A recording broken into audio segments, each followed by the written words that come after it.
É isso mesmo, Elaine. É a partir disso que veio a ideia das cartas amarelas. Quem vai explicar melhor pra gente é a Raquel Antoniassi, que é psicóloga. Raquel, como que é essa ideia? Que as pessoas escrevam cartas para quem talvez esteja passando por uma situação de problema mental, enfim.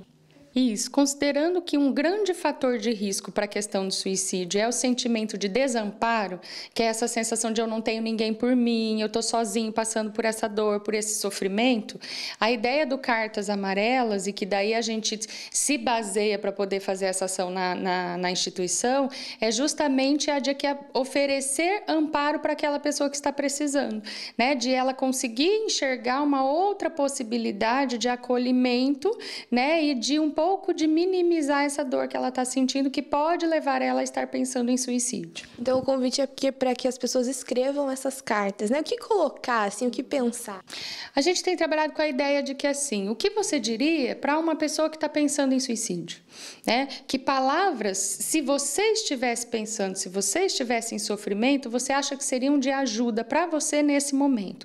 Coloque elas no papel, né? Pode ser uma música, pode ser uma história, pode ser um poema, pode ser fala, né, direta mesmo para alguém, como se você estivesse conversando diretamente com ela, né? Mas que traga aí essa mensagem de esperança, de apoio, de acolhimento, de valorização da vida, né? Que é o grande aí objetivo dessa ação.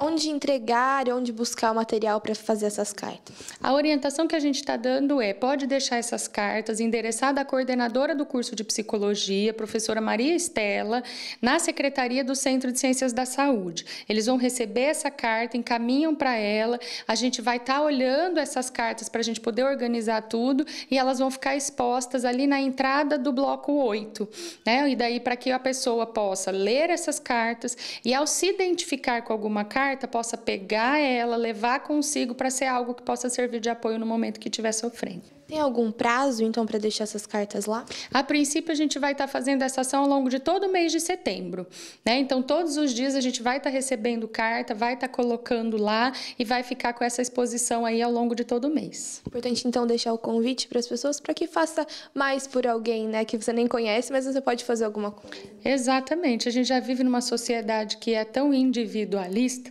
e a proposta é justamente a gente quebrar isso e iniciar esse movimento de solidariedade e apoio para aquele que precisa.